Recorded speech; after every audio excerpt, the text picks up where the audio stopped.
ડભોઈ ખાતે આવેલા શ્રી હરિ હોસ્પિટલ ખાતે 9 માસથી પીડિત મહિલાને પેટમાંથી અંડાશયની 10 કિલોની આશરે ગાંઠનું ડોક્ટર સેજલ કુમાર ચાવડા દ્વારા સફળ ઓપરેશન કરી પેટમાંથી ગાંઠ કાઢવામાં આવી હતી।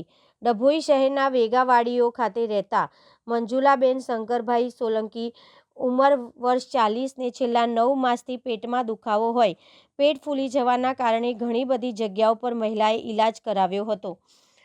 ત્યારબાદ સારવાર માટે Shri Hari hospital gynaecologist doctor Sejal Chavda hospital ખાતે સારવાર માટે દાખલ થયા હતા। ત્યારબાદ પેટની તકલીફ માટેના વિવિધ રિપોર્ટો કરાવ્યા બાદ પેટમાં અંડાશયની ગાંઠ હોવાનું માલુમ પડતા તેનું સફળ operation doctor Sejal Chavda doctor Bindiya Chauhan દ્વારા કરવામાં આવ્યું હતું, જેમાં પેટમાંથી 10 કિલોની અંડાશયની ગાંઠ કાઢવામાં આવી હતી। છેલ્લા 9 માસથી પેટના દુખાવાથી પીડિત મહિલાએ ડોક્ટર સહિત હોસ્પિટલના સ્ટાફનો આભાર માન્યો હતો। અમે વેગાવાડીથી આવ્યા સાહેબ, નણંદનો થોડોક પેટમાં ગાંઠ પ્રોબ્લેમ થયો તો આવ્યા હતા। એટલે પછી અજાણા માણસ કીધું કે આ હોસ્પિટલમાં લઈ જાઓ સેજલ ચાવડામાં, તો સારું છે। ત્યાં કીધું ત્યાં લાયા, પછી ઓપરેશન કરાયા, 10 કિલોની જે ગાંઠ કાઢી।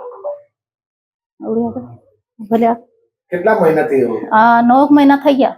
તમે કશે ગયા હતા કે હા, ફર્યા 6-7 મહિના લઈ લઈને ફર્યા બીજે દવાખાને, કોઈ ઠેકાણું નહીં। ફરી થાકી ગયા, પછી અહીં સલાહ મળી તો અહીં લાયા। હવે સારા છે, ઓપરેશન સારું થયું, નણંદ બી સારા છે અમારા। ઓપરેશન થઈ ગયું, ઓપરેશન સારું થયું। કેટલા કિલોની ગાંઠ? 10 કિલોની જેવી, 10 કિલોની ગાંઠ જેવી નીકાળી। હું ડૉક્ટર સેજલ ચાવડા શ્રી હરિ હોસ્પિટલ ડભોઈ ખાતે છેલ્લા 20 વર્ષથી સેવા આપું છું એઝ અ ગાયનેકોલોજિસ્ટ અને લેપ્રોસ્કોપી સર્જન। ગત રોજ મારી પાસે એક દર્દી આવેલા જેમનું નામ છે મંજુબેન સોલંકી, ઉંમર વર્ષ 40, જેમને ઘણા સમયથી પેટના ફૂલાવાની અને અતિશય રક્તસ્રાવની તકલીફ હતી, જેને આપણે જોતા અમને માલુમ પડ્યું કે એમના પેટમાં ઘણી બધી મોટી ગાંઠ છે અને સીટી સ્કેન, સોનોગ્રાફી અને વિવિધ રિપોર્ટો કરાવતા અમને માલુમ પડ્યું કે એમાં તો 10 કિલોની લગભગ બંને અંડાશયની ખૂબ મોટી ગાંઠ છે।